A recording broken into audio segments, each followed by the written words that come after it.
Salut la famille, salut les amis. C'est pas la peine de vous demander si vous allez bien. Je sais que ça va pas bien. Le monde va mal, toute la terre va mal. Mais bon, on va faire avec. Il faut se battre pour toutes les personnes qui sont parties. Il faut continuer à vivre. Voilà, déjà je souhaite mes condoléances à toutes les personnes qui ont perdu un proche, un être cher. Vraiment, c'est très dur pour tout le monde. Nul n'est épargné. Toute la terre est concernée. Donc, ne baissons pas les bras, restons forts, continuons à vivre et à aimer la vie. Et on n'oublie jamais ces personnes qui sont parties, mais recevez tous la paix. Recevez la paix dans vos cœurs, recevez la paix dans vos familles, recevez la paix dans vos communautés. Voilà, aujourd'hui dans le cadre de Paroles de vie, nous allons parler de ce qui arrive en ce moment. Personne ne peut être insensible à ce qui se passe dans le monde en ce moment et vu que c'est Dieu le commencement de toutes choses, l'auteur de toutes choses et la fin de toutes choses, il est alpha et oméga. Donc nous allons nous intéresser à ce que Dieu pense de la situation qui prévaut dans le monde en ce moment. Sans vouloir heurter personne, je ne viens juger personne, je ne viens critiquer personne, je me base sur la parole de Dieu qui est notre référence, la référence des chrétiens. Donc c'est sur ça que je vais me baser. Et pour cela, nous allons prendre cette petite écriture. Vous savez, ce livre est très puissant. Ce livre annonce tout ce qui se passe en ce moment et ce qui va encore se passer. Eh oui, effectivement. Parce que ça, c'est pas encore fini. Le coronavirus va certainement partir, mais il y aura encore d'autres fléaux, il y aura encore d'autres plaies, il y aura encore d'autres calamités, il y aura encore d'autres catastrophes. C'est ce que la Bible dit dans le livre de Matthieu 24. Les signes qui annonceront le retour de Jésus-Christ. Beaucoup ont dit, oh, on dit toujours que Jésus revient, n'est jamais revenu. Eh bien, pendant que ceux-là continueront à se moquer, à dire, on dit toujours et on attend toujours Jésus, ils seront surpris parce que Matthieu 24, il est écrit que Jésus viendra comme un voleur. Il viendra comme un voleur. Mais au moins, dans son amour, il annonce les signes de son avènement. Ce n'est pas encore la fin. Mais il y a des signes, il y aura des guerres, il y aura des famines, il y aura des catastrophes, il y aura des tremblements de terre, il y aura des plaies, il y aura des épidémies, il y aura toutes sortes de choses. Donc, ce n'est pas encore fini. À ceux qui disent que c'est un complot, la théorie du complot, que c'est les Chinois qui ont tout fabriqué, c'est les guerres, je ne sais pas moi, bactériologiques, un truc comme ça. Ça vous regarde. C'est vrai que c'est les Chinois qui sont allés dans leur labo pour, je sais pas moi, faire des expériences pour mixer deux virus et ça donner. Mais sachez que Dieu a permis. Dieu a permis que les Chinois fassent ça. Parce que Dieu savait très bien que les conséquences de cette... Dieu connaissait les conséquences de ces expériences en laboratoire. Mais il a permis, il a laissé faire. Il a laissé faire. Il n'y a rien qui ne se passe sans que Dieu ne laisse, sans que Dieu ne permette. Si Dieu dit non, qui peut dire le contraire? Et si Dieu laisse faire, Dieu a laissé faire Job. Dans le livre de Job, c'est toujours dans l'Ancien Testament, le livre de Job. Job était un homme intègre, selon ce qui est écrit dans la parole de Dieu. Il était un homme intègre, il craignait Dieu, il aimait Dieu, il respectait Dieu. Il était riche. Mais un jour, Satan est venu l'accuser chez Dieu. Satan est venu dire à Dieu, mais écoute, si Job t'aime comme ça, c'est parce que tu lui donnes tout ce qu'il a, c'est parce qu'il est riche et tout. Dieu a dit, ok, ben, prends-lui tout ce que je lui ai donné, comme ça on verra s'il m'aimera toujours, mais ne prends pas sa vie, ne touche pas à sa vie, ne touche pas à son âme, mais prends-lui toutes les richesses. Job a perdu tous ses enfants, il a perdu son épouse, il a perdu tous ses biens, toutes ses richesses. Il était à zéro, il était sur le carreau. Mais ce n'a pas empêché qu'il continue à aimer Dieu. Ses amis lui ont même dit, mais comment tu continues à aimer Dieu alors qu'il t'a tout pris? Il leur a dit, vous êtes des insensés. Est-ce parce que Dieu m'a tout pris que je ne vais plus l'aimer? Mon amour pour Dieu ne change pas. Donc ce n'est pas les circonstances actuelles qui vont faire que tu changes d'avis par rapport à Dieu. N'écoute pas ce que les gens disent parce que maintenant sur les réseaux sociaux, on entend de tout, les blasphèmes, les gens qui insultent Dieu, les gens qui se moquent de Dieu, qui se moquent des serviteurs de Dieu, qui insultent les chrétiens. Il suffit qu'un chrétien se prononce sur la pandémie, oh, on l'insulte, on le traite de tous les noms d'oiseaux. À ceux-là, ça les regarde. Mais sachez une chose, c'est que vous le vouliez ou non, Dieu est le commencement et la fin de toutes choses. Et le coronavirus va s'arrêter quand Dieu le permettra.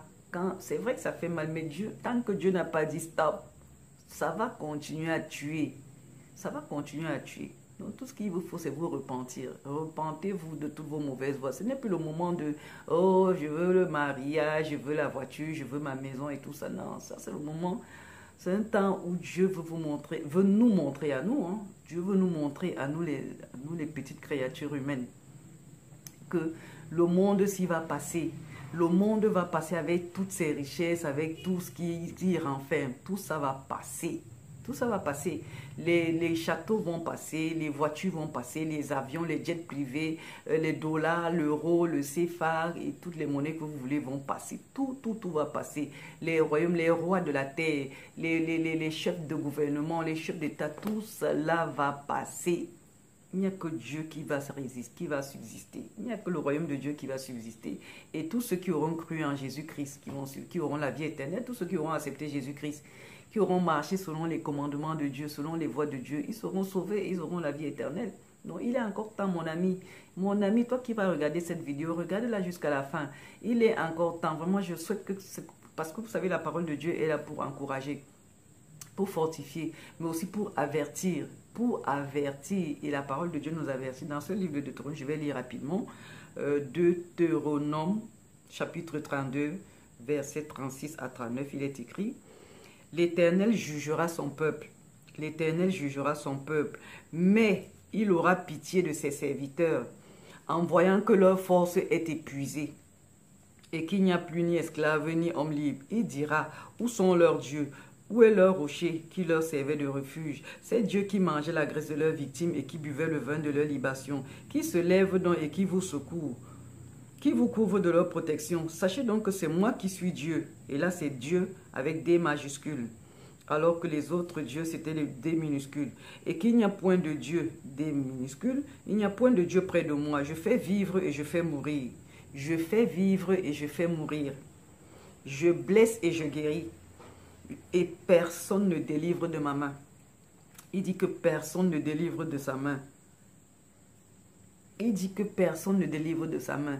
C'est pour dire quoi? Ceux qui sur les réseaux sociaux disent en ce moment: oui, où est votre Dieu? Que les prophètes qui font les miracles, qui faisaient les soi-disant prophètes, qui faisaient les soi-disant miracles et tout ça, qui viennent alors faire les miracles maintenant, c'est maintenant qu'on a besoin de qu'on veut voir qu'ils arrêtent le coronavirus. Dieu dit, par rapport à ça, Dieu dit: personne ne délivre de ma main. Personne ne délivre de ma main. Ce n'est pas une histoire de prophètes. Les prophètes ne font pas les choses par eux-mêmes. Ils font parce que Dieu leur permet de faire. Et si Dieu ne leur donne pas de faire les miracles, ils ne les feront point. La preuve, depuis qu'on en parle, depuis décembre 2019, pourquoi les prophètes et tous les autres ne viennent pas donc faire des miracles? Parce que Dieu dit: personne ne délivre de ma main. Il n'y a que Dieu. Personne ne va délivrer le monde de la main de Dieu. C'est la main de Dieu qu'il a appesanti sur le monde entier. Et personne ne peut l'en délivrer. Lui seul, quand il va dire stop coronavirus, le coronavirus va disparaître comme il était venu. Les gens vont dire: oh, c'est la science, les scientifiques vont trouver, tout ça est là. Mais les gens ne font que mourir par milliers. Les gens ne font que mourir par milliers. Donc, quand Dieu va dire stop, ils vont trouver le médicament par la grâce de Dieu. Ce ne sera pas par leur intelligence ou bien par la science, mais parce que Dieu aura permis qu'en ce moment-là, c'est le stop de Dieu, ils vont trouver le médicament adéquat et le monde sera sauvé. Voilà la vérité. Donc il dit c'est Dieu. Il dit: où sont donc leurs dieux? Voilà. Où sont donc leurs dieux? C'est-à-dire les petits dieux avec minuscules, les faux dieux, là, les idoles, les dieux qui sont fabriqués avec les dieux en statuettes, les dieux en statue de Bouddha, je ne sais pas, et tous les autres dieux, les dieux qui sont en forme de statues Marie, les statues en bois, les statues en bronze, les statues en or, les statues en... Bref, tout matériau, tous ces dieux qu'on fabrique avec les mains, avec le matériau. C'est des faux dieux. Ton gris-gris, toi qui vas chez le marabout, c'est ça qui dit vos dieux là. Toi qui as dit que Dieu, le marabout, c'est ton Dieu parce que c'est le marabout qui te dit fais ceci, fais cela et tu crois. C'est le marabout qui te protège. Eh bien, prends donc ton gris-gris, que ton gris-gris te protège maintenant. Que ton marabout te protège maintenant. Toi qui crois aux écorces, que tes écorces te protègent maintenant. Toi qui crois au médium, à l'astrologie, que l'astrologie te protège maintenant. Que le talisman que les médiums t'ont donné te protège maintenant de la pandémie. Oui, toi qui crois aux ancêtres, tu fais les crânes des ancêtres, tu vas faire les rites là. Que tes ancêtres te protègent maintenant.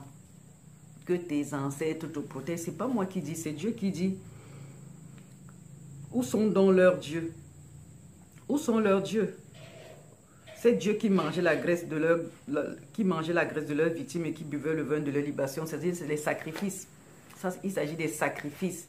Parce que lorsque les gens font des sacrifices, ils sacrifient soit les animaux, soit ils versent des liquides et tout, du sang. Il dit donc que c'est Dieu à qui vous faisiez les sacrifices. Appelez donc ces dieux-là. Appelez-les qui vous protègent. Appelez-les qui vous délivrent de cette pandémie. Appelez-les. Il dit que l'Éternel jugera son peuple, mais il aura pitié de ses serviteurs. Il aura pitié de tous ceux qui le craignent. Il aura pitié de tous ceux qui l'invoqueront avec sincérité, de tous ceux qui servent Dieu, de tous ceux qui aiment Dieu, de tous ceux qui craignent Dieu, de ceux qui sont fidèles, qui marchent selon Dieu. Il aura pitié d'eux. Ceux-là seront épargnés dans tout le monde entier. Ils seront épargnés. Quand bien même ils vont choper la maladie, mais ils vont être guéris. Ils seront guéris par la grâce de Dieu. Mais ceux qui ne connaissent pas Dieu, qui ne cherchent pas Dieu, qui ne veulent pas de Dieu, Dieu dit, l'Éternel jugera son peuple.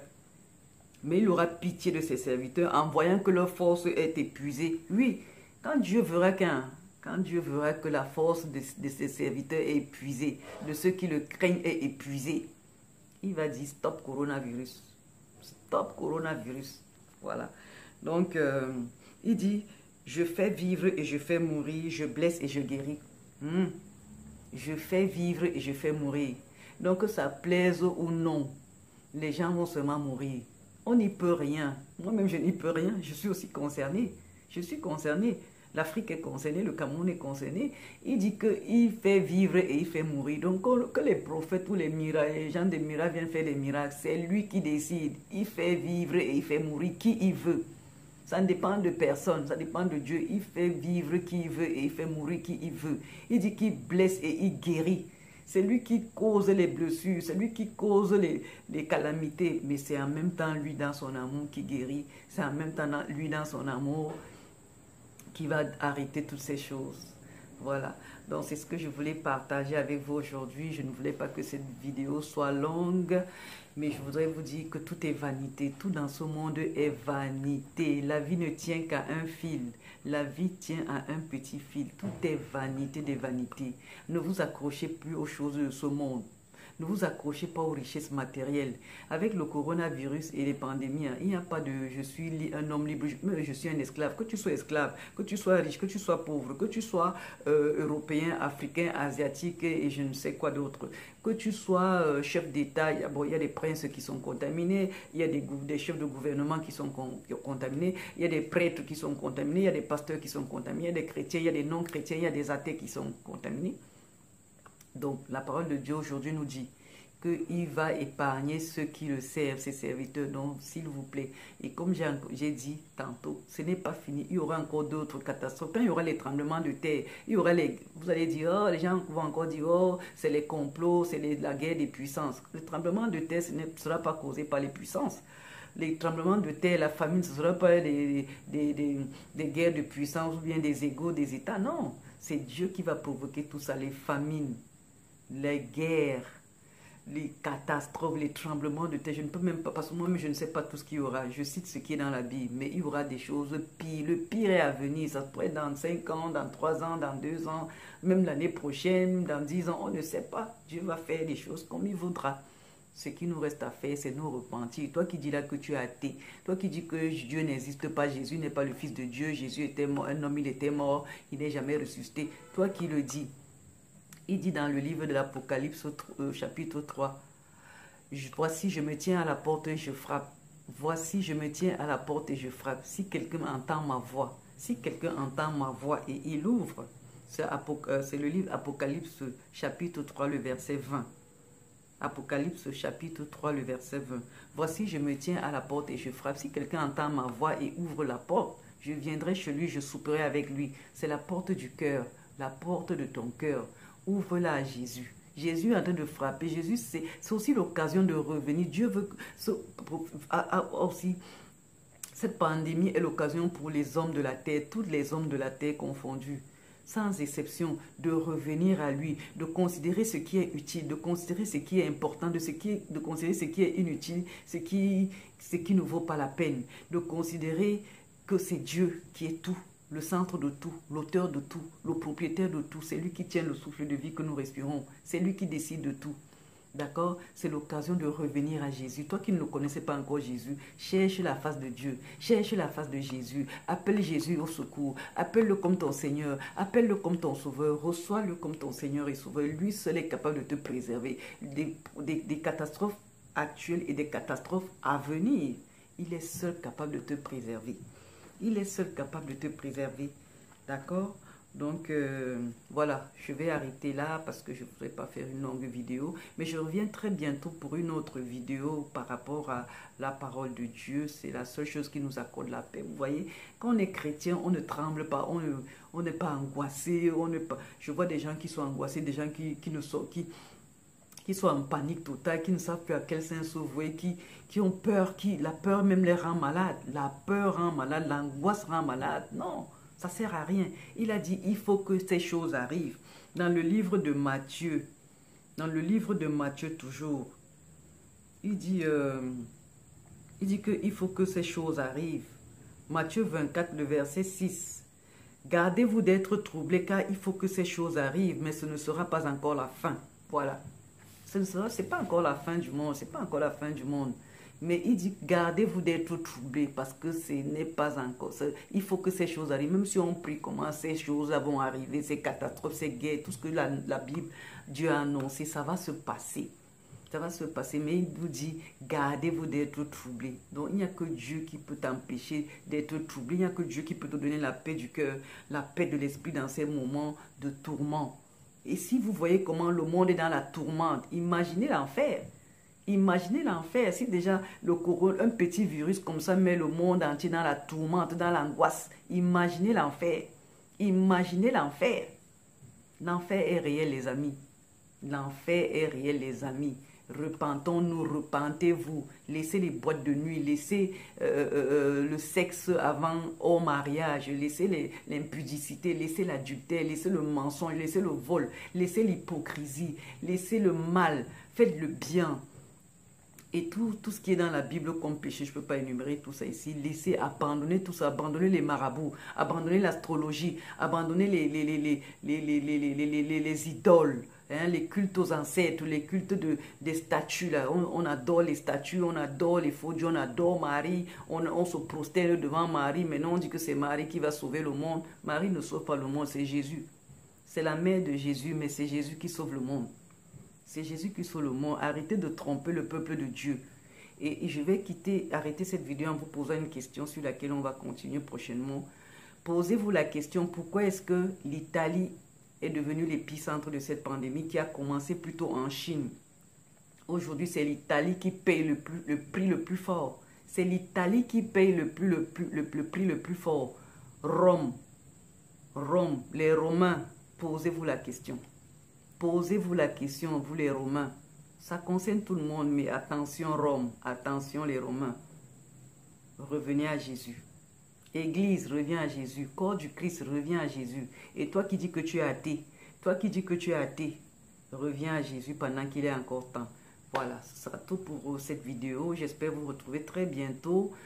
Soyez courageux, restez chez vous, sortez juste quand c'est utile, lavez les mains autant que possible et portez des masques. Hein. Même ici chez nous en Afrique, on porte les masques quand il faut sortir. N'écoutez pas ceux qui vous disent que le masque ne sert à rien. Sortez avec votre masque si vous allez là où il y a beaucoup de monde. Lavez vos mains régulièrement, vos claviers d'ordinateur, vos écrans de téléphone, bref. Respectez les consignes. sanitaire de l'OMS. Et restez dans le Seigneur, restez dans la prière, repentez-vous, louez Dieu, rendez-lui grâce, adorez-le et tout ira bien. Bientôt ce sera que derrière, bientôt tout cela sera derrière nous. Je vous aime, je vous fais de gros bisous, je vous souhaite bien des choses. On est ensemble. Ciao.